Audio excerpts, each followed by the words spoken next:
Hey, what's up and welcome back to Fiverr Talks, everybody. My name's Joel and today I'm going to share with you 5 things that I wish I knew before I started selling on Fiverr.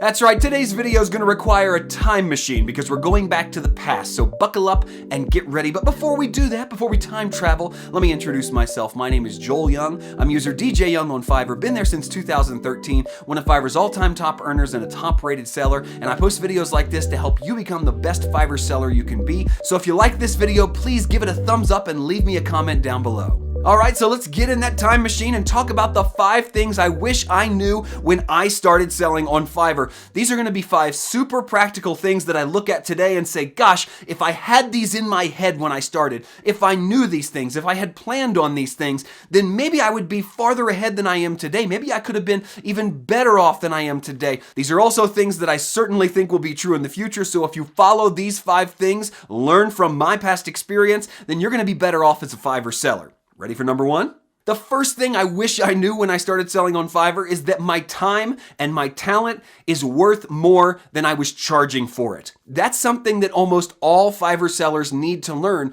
or maybe for that matter, all new freelancers. They need to learn that their time, their talent, their skill, their ability is worth more than they're charging most of the time. Most freelancers have no idea what to charge for their services, so they end up charging less than they're worth just so they don't lose out on business. But here's another thing that I've learned that's also connected to that. Most buyers don't use price as the determining factor for choosing which sellers to buy from and which sellers not to buy from. And I realize messing with your prices on Fiverr is a super serious thing. You really need to do your research and figure out where you should be, but most freelancers are underpricing their services, skills, or abilities. You'll have buyers say things to you like, that took you a half an hour. Why should I pay you $300 to do that? Well, the truth is, you're worth $300 because you've spent maybe 3, 4, 5, 10 years perfecting that skill to be able to do it in a half an hour. If they could have just done it in a half an hour, they wouldn't have hired you. You have a unique skill and ability, and that's why people are hiring you. So you really need to think about what you're worth and if your price is appropriate or not. Now, the reason I know this is because in the early days, I got quickly overwhelmed with orders,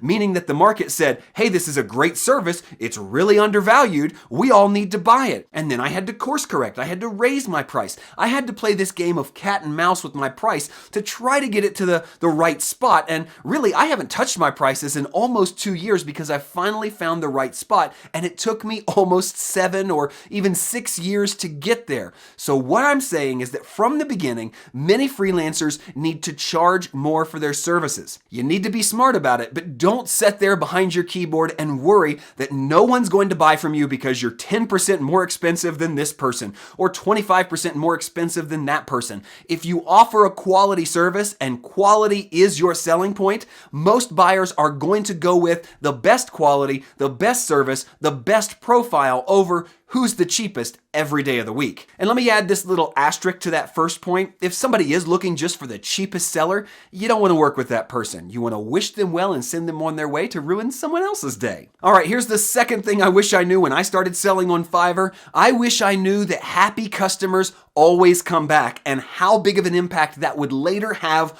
on my business. I know everybody realizes that happy customers leave good reviews, they tell other people about you, and they'll probably even come back to you and ask you to do something else for them if they ever have a need for your services again. But what you don't realize is the network or the web of customers that you're building when you first start out. You may fulfill, 10 orders a week, maybe 50 orders a month, maybe it's 10 orders a month. But if you add that up, if it's 10 orders a month in a year, you've got 120 people, 120 customers that you now have contacts with. And those 120 people know, let's say 3 people a piece, 360 people. So the web continues to go out, and every day you fill orders and have new customers in, your web and your network gets bigger. There are times when I am just run over with referrals from people who have told other people about our services. I'm run over with past clients coming back for another project. I wish I had realized in the early days how important that was going to be to my business, because I would have tried to be extra personable in the beginning, not knowing whether or not that $5 customer was going to turn into a $100 customer down the road, or whether that $50 project would get you the referral for a $500 project down the road. You need to treat every single customer as though they are a $1 million customer, because they could come back and be very valuable to you, or they could tell many people about you and create extra value beyond their purchases. Now, of course, a part of being personable is not treating people like they're simply a transaction or someone that can make you money. Treat them like a human, love on them, serve them well, and they will come back and refer you to others. I wish I knew how important that was at the very beginning when I was starting on Fiverr. And before I share the third thing with you, I want to take a little break and ask you a question, so leave me your answer in the comments down below. This question is for those of you that have been selling on Fiverr for a little while. What's one thing you wish you knew when you started that you could share with the other viewers here on the channel? Leave us your comments down below and tag it with QOTD for question of the day. All right, ready for the third thing I wish I knew when I started selling on Fiverr? It absolutely has to be this one. I wish I knew that my services weren't for everyone. I think every single freelancer out there gets stuck in this one. We believe that everyone needs our service, but the truth is, you need to realize you only need a tiny little segment of the population, a tiny little segment of this world, a tiny little segment of Fiverr buyers, even a tiny little segment of Fiverr buyers looking for the service you offer on Fiverr to purchase from you for you to be successful. And realize that not every buyer out there is a good fit for your process. Maybe your process is a bit more drawn out, it's a little longer than others, but the quality is superb. Well, the person looking for something quick and cheap is not going to be your customer. You need to realize that everybody who comes to you, everybody that sends you a message, everybody that sees your gig page is not going to be the right kind of customer for your service. And you need to be willing to let them go. If you're not 100% confident, don't try to grasp for, struggle to get that one customer. If it's a good fit, do it. If it's not a good fit, then say, I'm sorry, I'm really not the best fit. You need to learn to let customers go, because trying to fit a round peg into a square hole is only going to cause you problems down the road, open you up to bad reviews, negative buyer experiences, and a whole other can of worms. So realize, not every customer is your customer, and you don't need every person who sees your gig to buy from you to still be successful as a seller on Fiverr. Item number 4, I wish I knew this, and I hope all of you take this advice to heart. I need you to realize, whether you're a seasoned seller or brand new to this, that a bad review will not sink your ship. It is not the end of the road. I've had so many of you leave me comments on this channel to say, I love selling on Fiverr, but I got a bad review today. I'm going to have to pack it up and just quit. Now I'm decimated. A bad review doesn't stay at the top of your profile forever. Eventually, there are going to be other reviews that cover it up. Do a good job. Fight for your account. Get your business going. What would happen if every single business closed up shop the first time they had a negative buyer experience? No business would exist. Some of the largest corporations in the world have negative comments out there on the internet about them, yet people still buy from them. Bad reviews are not the end for you. You can do your best, and if you do get a bad review, I believe you can stick in there, fight through it. You can even come out better on the other side, because you should be learning something from every bad experience you have. I really hope this sets so many of you free from the anxiety and the stress of possibly getting bad reviews, or the aftermath of getting a bad review. You message me all the time, you're worried, you're losing sleep. Don't do that. Do your best and realize you can't do any more than that.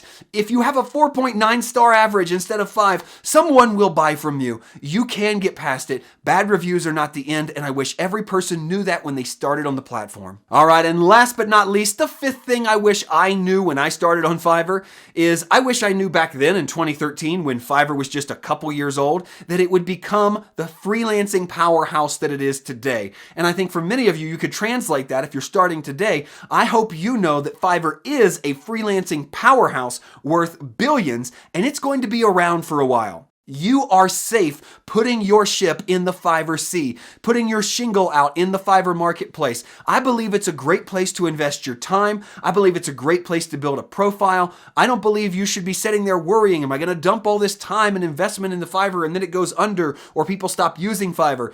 The Fiverr team is working hard to make sure this business grows. In fact, I had the beautiful opportunity to host Fiverr's internal 11th birthday celebration. They asked me to be the MC because of you all and because of this channel, for their internal 11th birthday celebration for all the Fiverr employees. And you know what I heard as I listened to those internal employees express their gratitude and appreciation for not only having a job at Fiverr, but the platform and what they've been able to build together?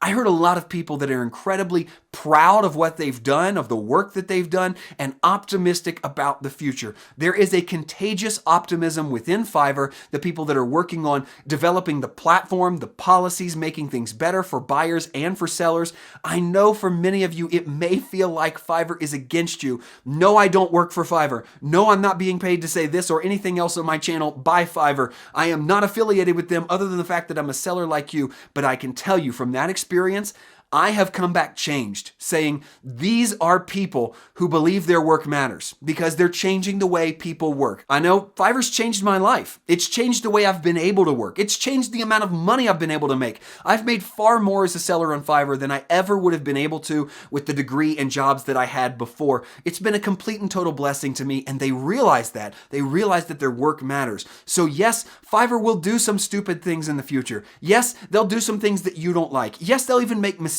because it's a company run by humans.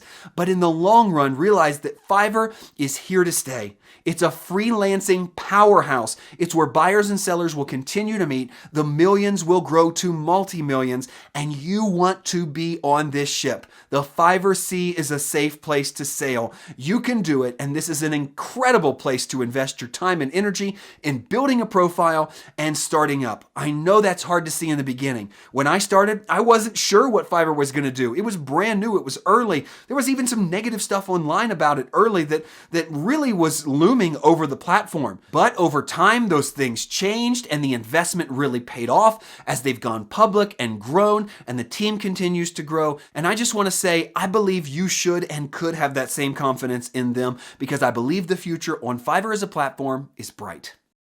All right, so just to recap today's video, the 5 things I wish I knew when I started selling on Fiverr is 1, I wish I realized that my time and energy and skill was worth more and I charged more. I wish I realized 2, that happy customers come back and they refer more people to you. Pay attention to them. 3rd, I wish I realized that my services were only for a select group of buyers and I didn't need to get every single buyer to buy from me to be successful. 4th, I wish I realized that a bad review was not the end and I could push past it, push forward. And 5th, I wish I realized that Fiverr was and is a freelancing powerhouse that you can have confidence in. Hey, thanks so much for making it to the end of the video. If you did, that must mean you liked the content, so consider giving it a thumbs up or clicking this button right up here to subscribe to the channel. New videos every single week. Lots more coming for that. And we've got video number 100 coming up, so come back on Thursday for video number 100. It's going to be fun, and there's going to be a little surprise in there for you too. Until next time, keep doing, because the future favors the doers.